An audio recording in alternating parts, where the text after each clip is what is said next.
This is the craziest question I've ever I been asked. research. Look, I'm look, this is what you get when you come to my channel.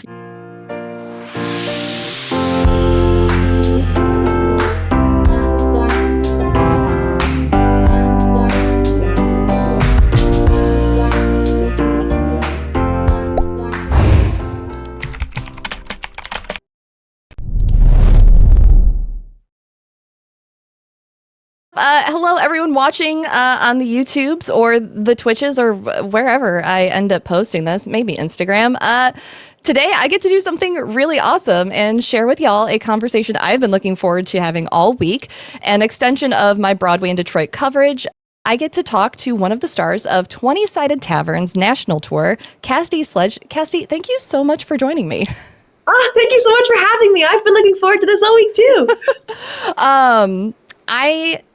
This is one of those like incredibly rare instances where my love of theater and my love of tabletop role-playing games have come together to form like this very unique baby that everybody now gets to experience across the country. How would you describe the show to someone who has not been steeped in the D&D fandom? Yeah, absolutely. So like to my non-nerdy friends, I describe it as the closest you can get to a sporting experience while still being like in a theater. But to my friends who do play Dungeons and Dragons, our like tagline is it's playing combat or playing D&D with 500 of your closest friends, but combat doesn't take that long. I would hope not, because I know how much editing I have to do to cut down a combat. So real. So real. Yeah. It's, some of them go on for hours and it's exhausting. Yeah. And it's so cool that you guys have packaged it into what, a 2.5 to 3 hour show? Yeah. It's 2.5 hours with a 15-minute intermission. So 2 hours and 15 minutes of total show. Yeah. That is fantastic. And very commendable, I must say. Yeah. It's taken a lot of workshopping to be able to get us consistently at 2.5 hours. Cause in New York, sometimes we would run quite a bit over, but we're locked in on the tour. We got it, baby. I can only imagine. And y'all take on different roles in 20-Sided Tavern between being a player and a GM. It kind of rotates around. Which is your favorite role in this to fill? Do you even have a favorite? That's such a tough question. I know, it's like asking your favorite character. Literally.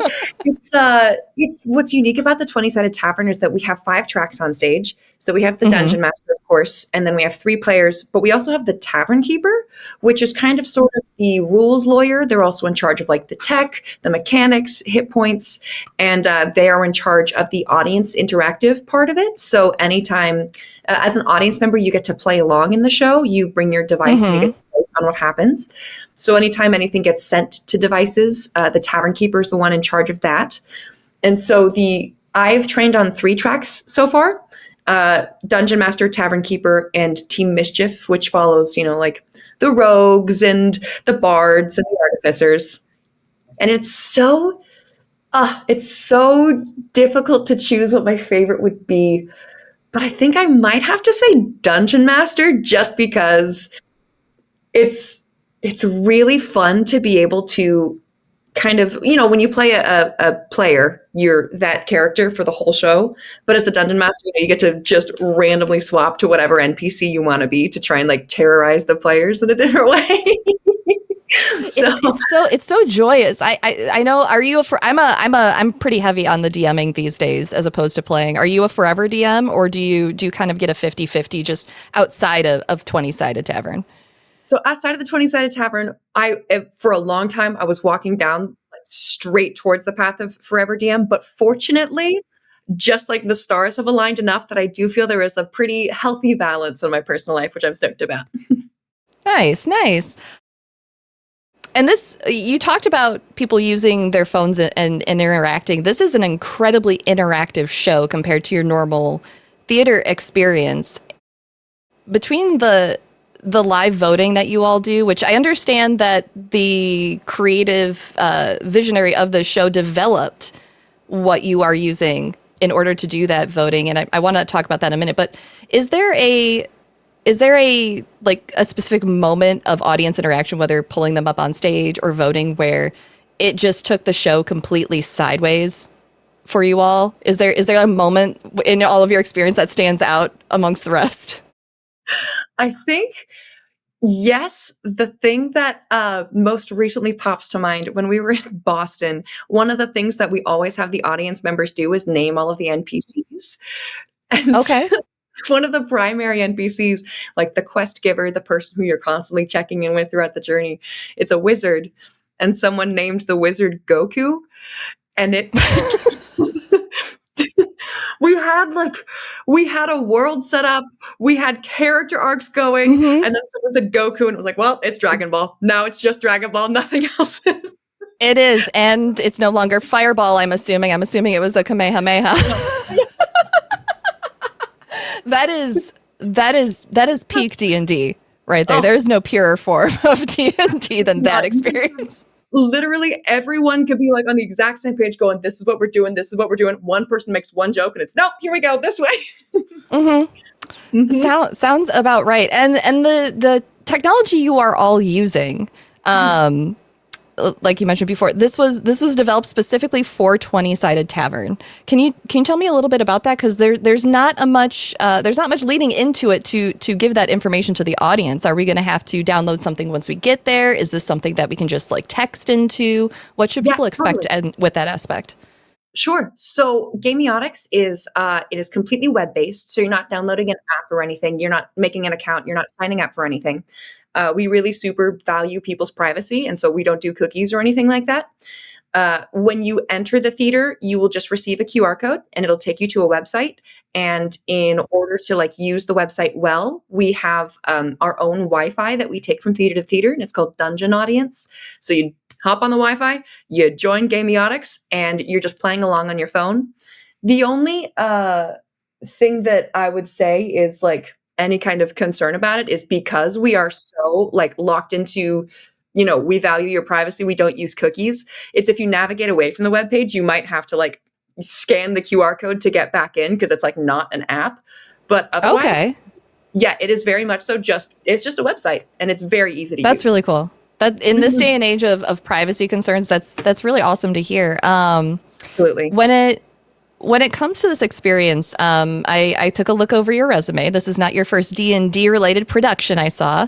Um, what was the prep like work going into this compared to your traditional musical or play? Was there anything that was more difficult for you as a theater professional, or something that you just weren't expecting to wrap your head around in the beginning? Yeah, this is certainly, without a doubt, by far the most unique gig I've ever been on. With other gigs I've been on in the past, they're very traditional theater. Even the previous Dungeons and Dragons show that I did was a musical. It had scenes and blocking and songs and a regular curtain call. But because this is so, the only scripted moment is we have this like 5 to 10 minute portion at the top of the show where we just kind of give like a really light overview to Dungeons and Dragons so that if someone doesn't know anything about the game, they can follow what's going on. But beyond those 10 minutes, the rest of the 2 hours are completely improv. And I did not have a ton of improv experience before doing this show. Of course, I've played Dungeons and Dragons before, which is, I guess, in and of itself improv when you are role playing as your character. But doing it in front of an audience where, people like paid to see you, I was like, oh boy, this is a new challenge that we're taking on. So yeah, the rehearsal process for this was certainly interesting. It was a lot of improv games, mostly just building up kind of a shared language and a trust within the cohort of the cast, because I think the show is at its best when we can all just kind of sort of get on the same page. And like, for example, if someone says, oh yes, cast summon steed, and you lock eyes with someone, you go, here comes my horse. You're like, oh, that's my cue. I'm gonna go be the horse. And so, you give them a piggyback ride and you run around the stage. It's kind of sort of building that rapport with each other and that language of like, hey buddy, here's what's gonna happen, and just kind of saying, yup, here we go. I can imagine how challenging that could be. I only have to deal with it from the live streaming aspect of the D&D community. But is there I know you guys swap out cast members. You recently Mhm. had Jack the Whipper Uh-huh. as one of your guests. I am Mhm. very jealous. He's not coming to Detroit. It's fine. Oh. Um, but how is there any sort of like icebreaker or game for people who are coming into an experience with either a new cast or a new group of players that you guys have found really helps everyone lock in to that yes and for improv in these moments? Yeah, actually, that's a really good question. Whenever we bring in guest stars, I think what's really nice is because it is like Dungeons and Dragons improv, we are all starting from at least, hey, we all know and like D&D. So it's not like, you're bringing someone from a completely different project where you have nothing in common with them. We're all at least nerds. And we have this game that we like to play. There are a couple, but one of our favorites is called Five Things, where you just like turn to the person next to you and go, hey, name five cereals that no longer exist. And even if it's just like gobbledygook that comes out of your mouth, you just go, oh, Mr. Marshmallow Pants is number one. And number two is Cheerios, part two. And, you just, you just name five things. And it's just kind of sort of to get like creative juices flowing. And more often than not, something will come out of your mouth where you're like, that's not a real thing at all. But it's just, it's a very silly, get the bad ideas out so we can get the juices flowing kind of game. That's a fantastic one. I hadn't heard of that one before. Is there any like nugget of like player wisdom or GM wisdom that you've gleaned as people have swapped in and out from the different folks who have come in to work with you? That is one of the things that I always like when I'm interacting with different groups is I feel like I always learn something new, which Yeah. I love learning and Mhm. it's wild how many people have different takes on just even how to run combat or Yes. decide initiative. Absolutely. I'm fully in agreement with you there. And I think that the guest stars are kind of the best thing that's happened to the 20-sided tavern because the nine of us in the core cast, we've done the show upwards of 450 times at this point. And at a certain moment you're like, how many jokes can we make in this portion? Like that's not, it's just kind of sort of like there's a lore dump, and so it's like that's not really, it's just get through the lore dump so you can get on to the improv. But Damien Haas was one of our guest stars in Chicago, and in this moment where no one had ever like thought to make a joke before, he just came in with just one line that brought the entire show to a crashing halt. Every person on stage broke. The audience was dying. We were all like crying, laughing. It was so funny. Each guest star has come in and they've broken some rule. They've changed our tech in some way because they're just so creative. And I love playing D&D with new people in every context because you're so right. Everyone has their own unique background and skills and abilities. And when they come to the table and you're able to let that shine, who knows what you're going to learn? That's fantastic to hear. Compared to like when you play it at home or like with friends, I did binge scroll your all's Instagram reels leading up to this, and in one you said that you play D&D a lot with your brother, and you do a lot of the dungeon mastering. Is there a unique challenge other than just getting the timing that you've all worked out as a group that you specifically found is unique to the 20-sided tavern as an entertainment medium for a dungeon master or player to facilitate? Yeah, I think I think part of my biggest struggle, and I think fortunately I have overcome this obstacle at this point, but we do have a kind of sort of script if like it's kind of sort of break glass in case of emergency. Like if you really truly have absolutely nothing to think of to say, there is a line that you can read as a character to kind of sort of jumpstart the scene. And when I first started playing as Dungeon Master, I really heavily like clutched those lines very, very tightly. And it really constricted the curiosity that we were able to like play with on stage. And so there was a certain moment where I think it was Diego specifically was just able to be like, he cut me off before I got the line out. And he just addressed me in character and was just like, "Hey, bud, good to see you," like whatever it was. And it just forced me to physically look up out of the script and look at him and do improv. It was a novel thought.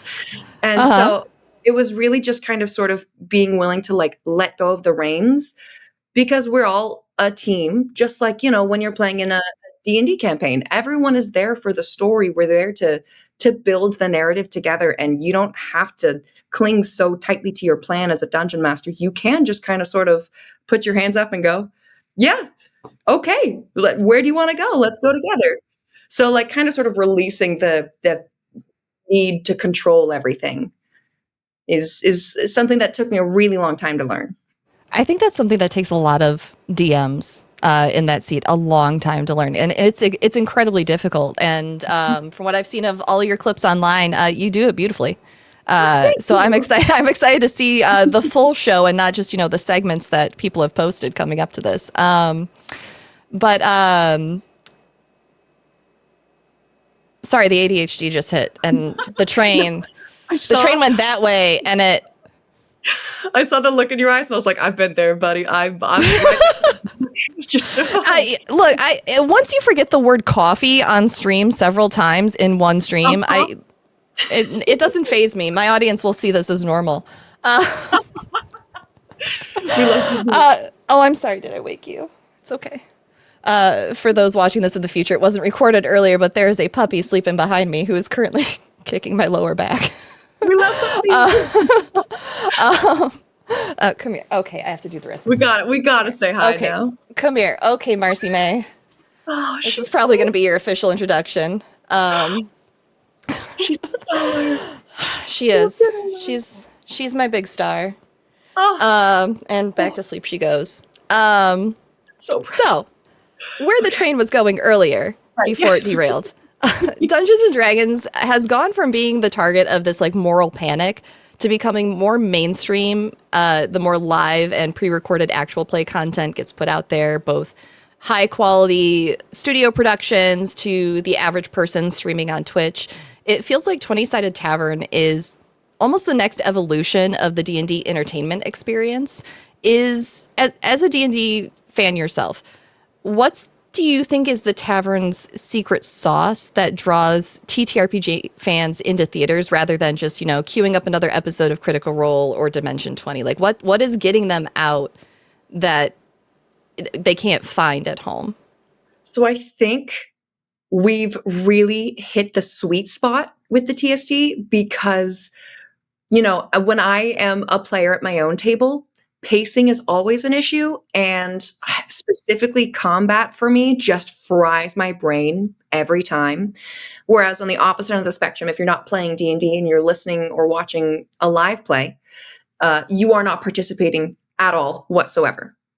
What's great about TST is we have to keep the pacing up to keep it in line. We have simplified much of the D&D mechanics and rule set to make it like really easy bite-sized chunks. So combat flies by, and you as an audience member can participate as much or as little as you want. You can be anonymous in the back of the house, not participating, just watching a show, or you can be in the front row, jumping up on stage, shouting out suggestions, typing in suggestions on your phone. You can fully control how much you yourself are a player of the stage, and you directly impact the story as the audience. We usually refer to the audience as the fourth player.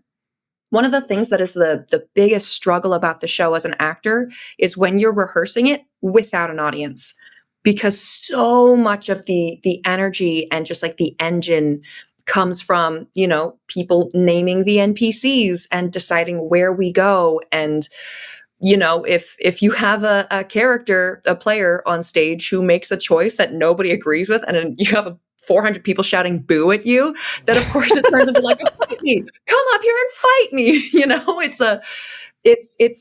It's difficult to rehearse the show without the audience because they're so important to the experience. And we love the audience just as much as they love coming to see the show. It's a very good symbiotic relationship.